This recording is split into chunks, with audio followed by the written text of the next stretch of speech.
intro siya si Rafi Tolpo. Galit sa masama, akala ko totoo. Pero pag nakita niya si Liza, takot din pala to.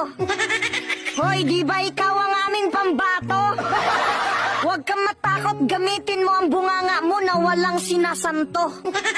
Akala ko ba tagapagtanggol ka ng mga Pilipino? Bakit ngayon hindi ko na alam kung ikaw ay napaano?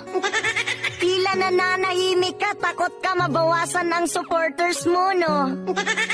Alam mo, sir, hindi na mabilang ang kanilang pagkakamali. Bakit hindi ka man lang nagsasalita? Totoo ba na ikaw ay makapili? Sir Rafi, noon busis ka ng mga inaapi.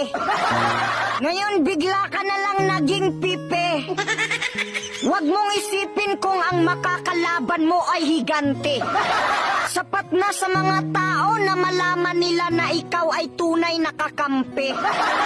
Kaysa umasa sila sa mga tulog na parang sa umaga di pa nakahigop ng kape. Kumilos ka na, mahal namin sa Senado. Maghihintay na lang ba tayo ng sweldo? Yung batas binaboy na at tinarantado. Kaya siguro naman you know what to